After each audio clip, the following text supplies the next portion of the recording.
Hello എല്ലാവർക്കും പുതിയൊരു വീഡിയോയിലേക്ക് സ്വാഗതം. അപ്പോൾ ഇന്നത്തെ വീഡിയോ സ്കാലപ്പ് നെക്ക് എങ്ങനെ ചെയ്തെടുക്കാം എന്നുള്ളതാണ് ഇന്നത്തെ വീഡിയോ വരുന്നത്. അപ്പോൾ നമുക്ക് വീഡിയോയിലേക്ക് പോവാം.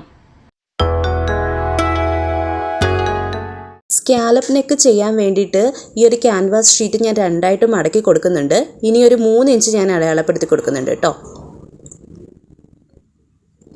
ഞാൻ അടയാളപ്പെടുത്തി എടുത്തിട്ടുണ്ട്. ഇനി ഇവിടെ താഴേക്ക് ഒരു 7 ഇഞ്ച് നമുക്ക് അടയാളപ്പെടുത്തി കൊടുക്കാം. അപ്പോൾ എനിക്ക് അധികം വൈഡായിട്ടുള്ള നെക്കല്ല ആവശ്യം. അപ്പോൾ അതുകൊണ്ടാണ് ഞാൻ ഈ ഒരു 3 ഇഞ്ച് എടുത്തത്. അപ്പോൾ നിങ്ങൾക്ക് കുറച്ചുകൂടി വൈഡായിട്ടുള്ളൊരു നെക്കാണ് വേണ്ടതെങ്കിൽ ഒരു 3.5 എടുക്കാം. അതുപോലെ തന്നെ താഴത്തേക്ക് ഒരു 7-7.5 എടുക്കാം കേട്ടോ. പിന്നെ എല്ലാവരുടെയും ഷോൾഡർ അത് വ്യത്യസ്തമായിരിക്കുമല്ലോ. അപ്പോൾ ആ ഒരു വിരിവിനനുസരിച്ച് വേണം എടുക്കേണ്ടത് കേട്ടോ. പിന്നെ നമുക്ക് ഈ 2 പോയിൻറ്റ്സും തമ്മിൽ ഒരു ലൈനായിട്ട് വരച്ചു കൊടുക്കാം. അപ്പോൾ ഞാൻ കുറച്ച് ഡാർക്കായിട്ടാണ് വരയ്ക്കുന്നത്. പതുക്കെ സമയം എടുത്താണ് വരയ്ക്കുന്നത് കേട്ടോ. അല്ലാന്നുണ്ടെങ്കിൽ വീഡിയോയിൽ കാണാനും ബുദ്ധിമുട്ടായിരിക്കും. നിങ്ങൾ സ്കെയിൽ കൊണ്ട് വരച്ചെടുക്കുക കേട്ടോ. ഇതിപ്പോൾ വരച്ചെടുത്തിട്ടുണ്ട്. ഈ വി നെക്ക് തന്നെ വേണമെന്നൊന്നുമില്ല. റൗണ്ടിലും നമുക്ക് സ്കാലപ്പ് നെക്ക് ചെയ്തെടുക്കാൻ പറ്റും, റൗണ്ട് ഷേപ്പിലും കേട്ടോ. അങ്ങനെ പല ഷേപ്പിലും നമുക്ക് സ്കാലപ്പ് ചെയ്തെടുക്കാൻ പറ്റും. പിന്നെ ഇതിൻ്റെ ഇപ്പുറത്തേക്ക് ഞാനൊരു 1 ഇഞ്ച് അടയാളപ്പെടുത്തുന്നുണ്ട്. എന്നിട്ട് ഫ്രീ ഹാൻഡായിട്ടാണ് താഴത്തേക്ക് വരയ്ക്കുന്നത്. ഇതിപ്പോൾ നിങ്ങൾ ഓരോ പോയിൻറ്റിലും ഓരോ ഇഞ്ച് വീതം വരച്ചിട്ട് സ്കെയിൽ ഉപയോഗിച്ചിട്ട് നീറ്റായിട്ട് വരച്ചെടുക്കാം. ഇതിപ്പോൾ ഫ്രീ ഹാൻഡായിട്ട് ചെയ്യുന്നതിൽ പ്രശ്നമില്ല, അതുകൊണ്ടാണ് ഇങ്ങനെ ചെയ്യുന്നത് കേട്ടോ. ഇനി ഈ ഒരു അടപ്പ് എടുക്കുന്നുണ്ട്. ഈ ഒരു അടപ്പ് വെച്ചിട്ടാണ് നമ്മൾ സ്കാലപ്പ് വരയ്ക്കാൻ പോകുന്നത്. ആ ഒരു ആർച്ച് ഉണ്ടല്ലോ, ആ സംഭവം വരയ്ക്കാൻ പോകുന്നത് ഇത് വെച്ചിട്ടാണ്. അപ്പോൾ അതിന് മുന്നേ തന്നെ നമുക്കൊരു 1/2 ഇഞ്ച് ഈ മുകളിൽ നിന്ന് താഴത്തേക്ക് ഒന്ന് അടയാളപ്പെടുത്തി കൊടുക്കണം. ഇതുപോലെ ചെയ്യാം. ഒരു 1/2 ഇഞ്ച്, അത് തയ്യൽ തുമ്പ് ഷോൾഡറൊക്കെ അടിക്കുമ്പോൾ 1/2 ഇഞ്ച് പോവുമല്ലോ. അപ്പോൾ അതിന് വേണ്ടിയിട്ടാണ് കേട്ടോ.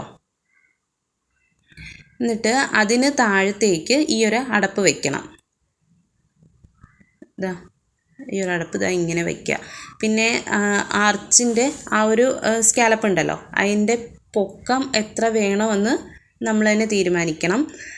എനിക്ക് അധികം പൊങ്ങിയിരിക്കേണ്ട എന്നുള്ളൊരു രീതിയാണ്. ഒരു നോർമലായിട്ടുള്ളൊരു സ്കാലപ്പ് മതി എന്നുള്ളത് കൊണ്ട് ഞാൻ കുറച്ച് ഇറക്കി വെച്ചിട്ടാണ് വരച്ചെടുക്കുന്നത്. അതുപോലെ തന്നെ ഇത് നല്ല രീതിയിലെല്ലാം ഒരുപോലെ വരത്തക്ക രീതിയിൽ സമാധാനമായിട്ടിരുന്ന് വേണം വരയ്ക്കേണ്ടത് കേട്ടോ. ഇത് ഇച്ചിരി പാടാണ് സ്കാലപ്പ് ചെയ്തെടുക്കാൻ വേണ്ടിയിട്ട്. അപ്പോൾ ഇങ്ങനെ സമയമെടുത്ത് തന്നെ ചെയ്യുക കേട്ടോ.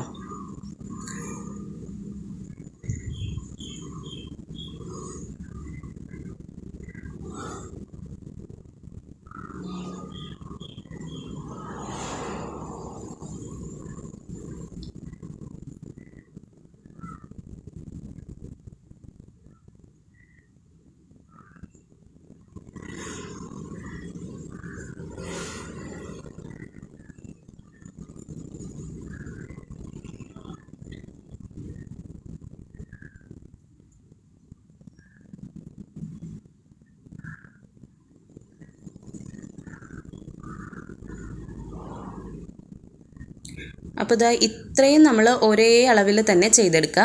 എന്നിട്ട് ഏറ്റവും ലാസ്റ്റത്തെ ഒരെണ്ണം ഉണ്ടല്ലോ, അത് ഞാൻ കുറേ കൂടി ഇങ്ങനെ ഇറക്കി വെച്ചിട്ട് ചെറിയ രീതിയിലാണ് ചെയ്തെടുക്കുന്നത് കണ്ടോ. ചെറുതായിട്ട് ചെയ്തെടുത്തിട്ടുണ്ട്.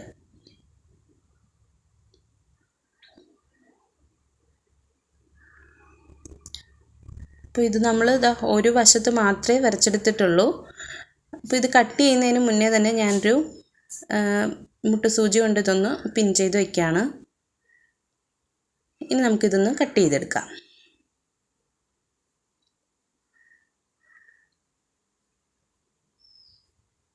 പിന്നെ നമ്മൾ തുണി വെട്ടുന്ന കത്രിക കൊണ്ട് ക്യാൻവാസ് പേപ്പർ കട്ട് ചെയ്യാതിരിക്കുക. ഞാനങ്ങനെ ചെയ്യാറില്ല. നമ്മൾ പഴയ വല്ല കത്രികയുണ്ടെങ്കിൽ അതെടുക്കുക കേട്ടോ. ഇതിപ്പോൾ കട്ട് ചെയ്തെടുത്തിട്ടുണ്ട്. ഇനി ഞാൻ ഇതിൻ്റെ ഇവിടെ കൂടി ഒരു ഒന്ന് പിൻ ചെയ്ത് വെക്കുന്നുണ്ട്. അത് നമ്മൾ സ്കാലപ്പ് കട്ട് ചെയ്യുമ്പോൾ അങ്ങോട്ടും ഇങ്ങോട്ടും ഒന്നും മാറിപ്പോകാതിരിക്കാൻ വേണ്ടിയിട്ടാണ്. ഇത് കട്ട് ചെയ്യുന്നത് ഇച്ചിരി ബുദ്ധിമുട്ടി വേണം നമ്മൾ ചെയ്യേണ്ടത്. ഇച്ചിരി പാടാണത്. അങ്ങോട്ടും ഇങ്ങോട്ടും ഒന്നും കയറിപ്പോകാതെ നല്ല വൃത്തിയായിട്ട് വെട്ടിയെടുക്കണം. ഞാൻ ദാ ഇവിടെ കട്ട് ചെയ്തെടുത്തിട്ടുണ്ട്, കണ്ടോ. അപ്പം ഞാനത് ഒരു തുണിയിൽ വെച്ച് അയൺ ചെയ്തിട്ട് എടുത്തിട്ടുണ്ട്. എന്നിട്ട് സൈഡൊന്ന് മടക്കി വെച്ച് അടിച്ചെടുത്തിട്ടുണ്ട് കേട്ടോ.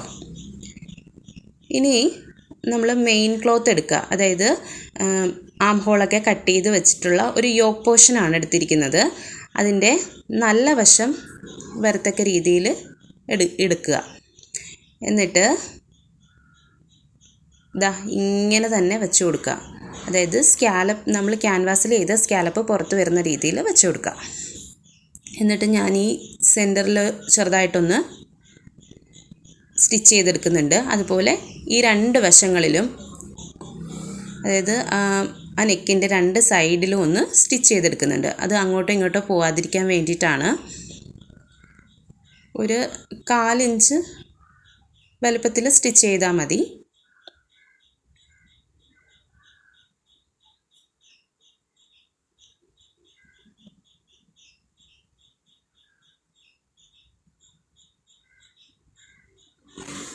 പിന്നെ നമ്മൾ ഈ നെക്ക് വെച്ച് കൊടുക്കുമ്പോൾ കറക്റ്റ് മെയിൻ ക്ലോത്തിൻ്റെ സെൻറ്റർ ഭാഗത്തായിട്ട് വേണം ഈ ഒരു തുണി വെച്ച് കൊടുക്കാൻ.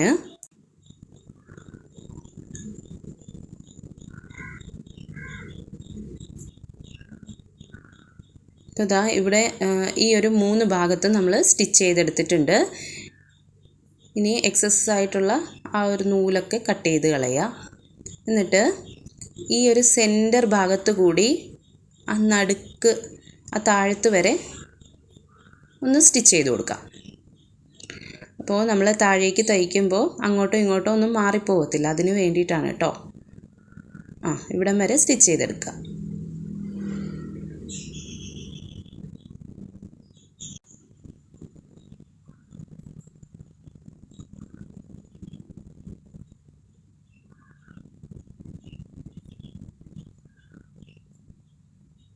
ഇത്രയും നമ്മൾ നീറ്റായിട്ട് ചെയ്യാം. അത് കഴിഞ്ഞിട്ട് സ്കാലപ്പ് ചെയ്യാൻ തുടങ്ങാം. അപ്പോൾ ഇങ്ങനെ ചെയ്യുമ്പോൾ നല്ല വൃത്തിക്ക് സമയമെടുത്ത് വേണം ചെയ്യേണ്ടത് കേട്ടോ. അങ്ങോട്ടോ ഇങ്ങോട്ടോ ഒന്നും ആയിപ്പോയി കഴിഞ്ഞാൽ നല്ല വൃത്തികേടായിരിക്കും. എന്നാൽ നല്ല നീറ്റായിട്ടൊക്കെ ചെയ്യുകയാണെങ്കിൽ, നല്ല വൃത്തിക്ക് കിട്ടുകയാണെങ്കിൽ നല്ല ഭംഗിയായിരിക്കും കേട്ടോ. അപ്പം ഞാനിത് ഭയങ്കര പതുക്കെയാണ് കേട്ടോ ചെയ്യുന്നത്.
അപ്പോൾ ഇങ്ങനെ ഓരോ സ്കാലപ്പ് ചെയ്യുമ്പോഴും ഫൂട്ടർ പൊക്കി സൂചി കുത്തി നിർത്തിയിട്ട് തുണി ഇങ്ങനെ ചരിച്ച് ഒക്കെ വേണം ചെയ്തെടുക്കാൻ.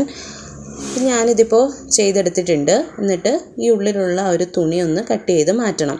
ഇങ്ങനെ കട്ട് ചെയ്യുമ്പോൾ ഒരു കാര്യം ശ്രദ്ധിക്കുക, നമ്മൾ ഈ തയ്ച്ചതിൻ്റെ പുറത്തുകൂടി ആയി പോകരുത് കട്ട് ചെയ്യുന്നത്. അതിന് കുറച്ച് ഇപ്പുറത്ത് മാറിയിട്ട് വേണം തയ്ക്കേണ്ടത്. നിങ്ങൾ ഏകദേശം ഒരു 1/4 ഇഞ്ചോളം വിട്ടിട്ട് വേണം കട്ട് ചെയ്യാൻ കേട്ടോ.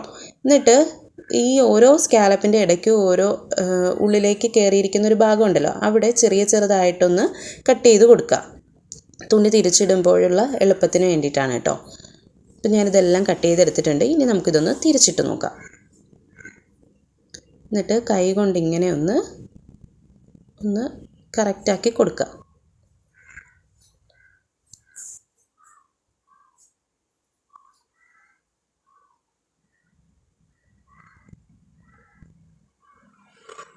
അതായത് ഇപ്പോൾ തിരിച്ചെടുത്തിട്ടുണ്ട്. ഇതൊന്ന് അയൺ ചെയ്ത് കൊടുക്കുക. അയൺ ചെയ്തിട്ട് എടുത്താൽ മാത്രം മതി. ഇതിൻ്റെ പുറത്തുകൂടി ടോപ്പ് സ്റ്റിച്ച് ഒന്നും കൊടുക്കണ്ട. അങ്ങനെ കൊടുത്താൽ വൃത്തികേടായിരിക്കും. അപ്പോൾ ഇന്നത്തെ വീഡിയോ ഇത്രയേ ഉള്ളൂ. വീഡിയോ ഇഷ്ടപ്പെട്ടിട്ടുണ്ടെങ്കിൽ ലൈക്ക് ചെയ്യാനും സപ്പോർട്ട് ചെയ്യാനും മറക്കല്ലേ. നെക്സ്റ്റ് വീഡിയോയിൽ മറ്റൊരു വിശേഷമായിട്ട് കാണാം. ബൈ.